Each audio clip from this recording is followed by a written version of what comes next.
जय हिंद। आज की इस वीडियो में हम प्रश्न संख्या 7 का संपूर्ण विश्लेषण करने वाले हैं, क्योंकि प्रश्न संख्या 7 की एंट्री करते वक्त हमको सबसे बड़ी समस्या हो रही है कि कब हम आवास सह अन्य उपयोग का चयन करें, कब हम खाली मकान का चयन करें, कब हम लाख का चयन करें, कब हम संस्थागत है का चयन करें। इसको लेकर के सबसे ज़्यादा समस्या हो रही है। यहाँ हमारी सभी समस्याएं प्रश्न संख्या 7 पे ही हैं। यहाँ प्रश्न संख्या 7 कंप्लीट होने के बाद से हमारी सभी समस्याएं लगभग समाप्त हो जाती हैं। तो चलिए एक एक करके हम सभी विकल्पों पे चर्चा करते हैं। प्रश्न संख्या 7 का जो पहला और दूसरा विकल्प है यह आवासीय के लिए है। यहाँ इन प्रश्नों की जब आप एंट्री करेंगे तो आपको प्रश्न संख्या 1 से लेकर 34 तक के सभी प्रश्नों को आपको भरने होते हैं। प्रश्न संख्या जो आपका 2 से लेकर के 9 तक है, इसमें यह सभी गैर आवासीय के लिए उपयोग होते हैं। और इसमें की जब एंट्री आप करते हैं तो आपको प्रश्न संख्या 1 से लेकर 7 तक के ही प्रश्नों को जवाब देने होते हैं और उसके बाद से इसकी प्रक्रिया कंप्लीट हो जाती है। जबकि प्रश्न संख्या 1 और विकल्प संख्या 1 और 2 में प्रश्न संख्या 1 से लेकर 34 तक के प्रश्नों को आप जवाब देने रहते हैं। तो हम चलिए एक एक करके इनको शुरू करते हैं।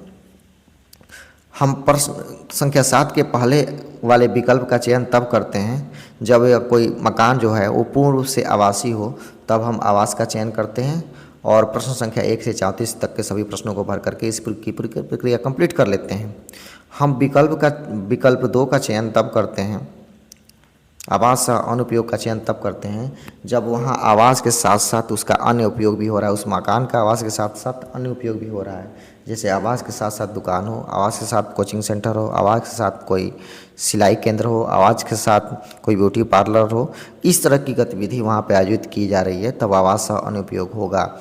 यानी उस मकान में का रास्ता एक ही हो, प्रवेश द्वार एक ही हो रहने का, और वहाँ पे जो दुकानें संचालित हो रही हों उसका दोनों का प्रवेश द्वार एक हो, तब इसका हम चयन करेंगे।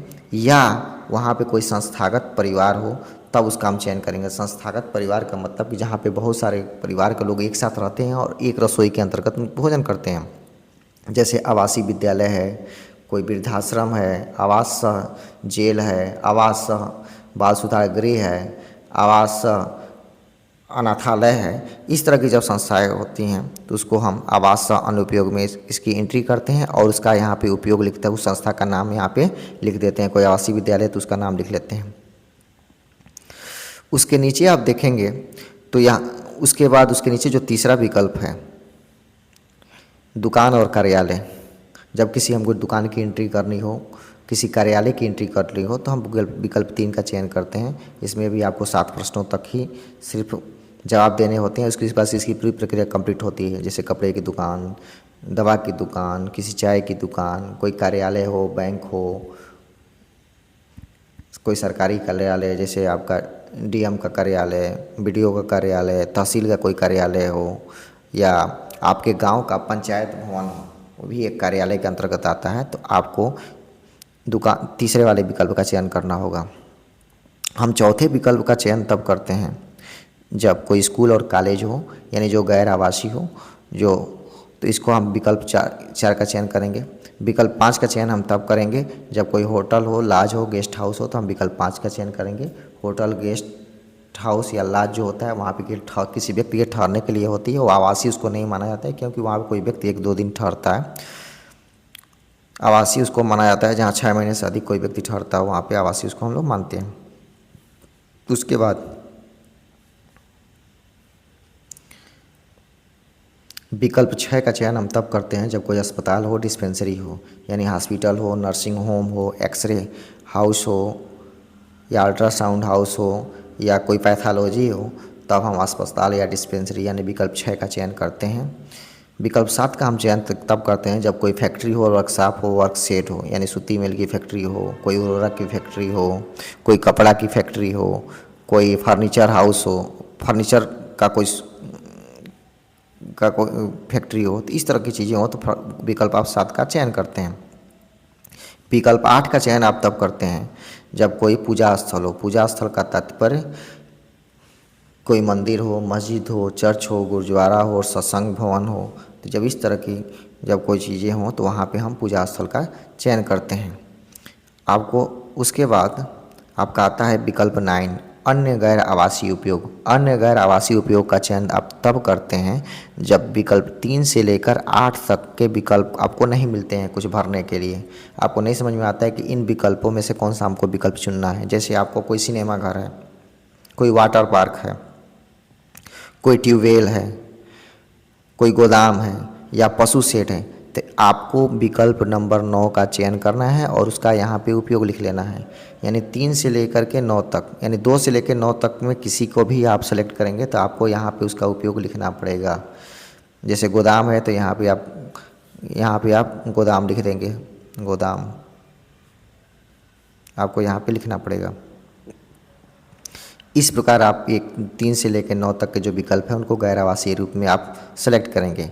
जो अगला विकल्प है खाली, या खाली विकल्प तब सेलेक्ट करेंगे जब वो मकान पूर्ण रूप से खाली हो, चाहे वो किराए के लिए खाली हो या वह निर्माण की स्थिति में हो तब खाली हो। निर्माण की स्थिति का मतलब कि उस पर छत और दीवार हो तब उसको निर्माण की स्थिति माने, तभी उसको मकान मानेंगे, अन्यथा छत नहीं होगी तो उसको मकान नहीं मानेंगे। तो निर्माण की स्थिति हो या मरम्मत हो रही हो या वह जर्जर अवस्था में हो, उसको ध्वस्त करने की आवश्यकता हो तब खाली मानेंगे। या कोई व्यक्ति है उसका 2 मकान है, 2 जगह रहता हो, कहीं और रहता हो और यहाँ पे वो खाली हो, तब आप खाली वाले ऑप्शन का चयन करेंगे। उसके बाद आपका नीचे 2 विकल्प आता है, लाख है और संस्थागत है। लाख है और संस्थागत का चयन तो पहले हम देखते हैं लाख के लिए। लाख पर हम कब क्लिक करेंगे? विकल्प संख्या 1 से लेकर 9 तक जितने विकल्प हैं सबके लिए लाख वाला ऑप्शन खुला रहता है। यह लाख का चयन तब करेंगे जब हम किसी मकान की एंट्री करने के लिए वहाँ पे गए और वह हमको बंद अवस्था मिलता है और हमको पता चलता है कि यह आवासीय है और यह कहीं गए हुए हैं या 1-2 महीने के बाद से वहाँ पे आते हों, वहाँ पे रहते हों, तब हम उस स्थिति में लाख का चयन करेंगे। और लाख का चयन करने का मतलब ये होता है कि आपको फिर से वहाँ पे जाना पड़ेगा, उस मकान की एंट्री पुनः भरनी पड़ेगी। लाख का एंट्री करने के बाद आप आगे तो बढ़ जाते हैं, लेकिन फिर से आप उसकी एंट्री अभी अधूरी है उसको भरना रहता है। तो इससे बढ़िया सबसे अच्छा ये है कि लाख का चयन करने से अच्छा ये है कि आप अगल बगल से उनका मोबाइल नंबर ले लें और मोबाइल नंबर ले करके उनसे बात कर लें कि जो भी एंट्री करनी हो तो आप उनसे पूछ करके उन सब चीज़ों की आप एंट्री कर लेंगे। अगर वो कहेंगे कि नहीं वहाँ पे हम नहीं कहीं और रहते हैं तो आप खाली का चयन कर सकते हैं, अन्यथा जो कुछ भी उनसे मोबाइल से संपर्क करके बात करके आप उसको कंप्लीट कर लेंगे। अन्यथा लाख पे जब आप क्लिक करेंगे तो आपको पुनः वहाँ पे जाना पड़ेगा।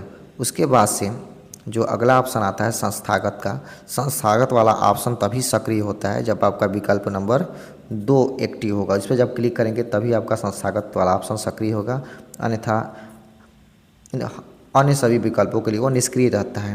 तो इस पे आप संस्थागत वाले ऑप्शन पे टिक तब करेंगे जब यहाँ पे किसी संस्थागत परिवार की आप एंट्री करेंगे, यानी किसी दुकान और अन्य आवास दुकान की एंट्री करेंगे तब इसकी एंट्री नहीं करेंगे। इसकी एंट्री जब संस्थागत परिवार की जब किसी की एंट्री करेंगे तब करेंगे। जैसे कोई आवासीय विद्यालय हो, बाल सुधार गृह हो, अनाथालय हो, वृद्धाश्रम हो या जेल हो, जब आप एंट्री यहाँ पे करेंगे तो आवास अनुपयोग का चयन करेंगे और यहाँ संस्थागत पर चयन करेंगे। जब आप संस्थागत पर चयन करेंगे तो आपको वहाँ पे जब परिवार क्रमांक है वो अपने आप 999 जनरेट हो जाएगा। संस्थागत परिवारों के लिए परिवार क्रमांक 999 होता है, अन्य परिवारों में परिवार क्रमांक ऑटोमेटिक आगे बढ़ता रहता है, उस तरह से आपका जनरेट होता है और वो जनरेट हो जाएगा। और आपको यहाँ पे पुनः मकान मालिक वहाँ के मुखिया का नाम पूछा जाएगा, तो संस्थागत परिवारों में मुखिया के नाम के रूप में आपको वहाँ के केयर टेकर का पद नाम भरना पड़ता है। वहाँ उनका नाम नहीं भरना है, जो भी उनके देख रेख कर रहे हों। अगर कोई आवासीय विद्यालय है तो वहाँ के प्रधानाचार्य हैं, उनका नाम नहीं भरना है, प्रधानाध्यापक का पद भरना है। कोई कहीं पे कोई वार्डन हो तो वार्डन लिखना है, वार्डन का नाम नहीं लिखना है, उनका पद लिखना है। और इस प्रकार इसमें 11 प्रश्नों तक सिर्फ आपको जवाब देने रहते हैं, उसके बाद से सबमिट हो जाते हैं। बाकी सब गैर आवासीय में आपको 7 प्रश्नों तक जवाब देने रहते हैं। विकल्प 1 और 2 के लिए आपको 34 प्रश्नों के जवाब देने लगते हैं। इस प्रकार हमने देखा कि प्रश्न संख्या 7 में हमको कब कौन सा विकल्प चयन करना है। हमको लगता है कि ये वीडियो आपको चलो ऐप में फीडिंग करते वक्त बहुत ही हेल्पफुल होगी। अगर आपको वीडियो अच्छी लगे तो वीडियो को लाइक करें, शेयर करें और चैनल को सब्सक्राइब करें। मिलते हैं आपसे अगले वीडियो में। धन्यवाद।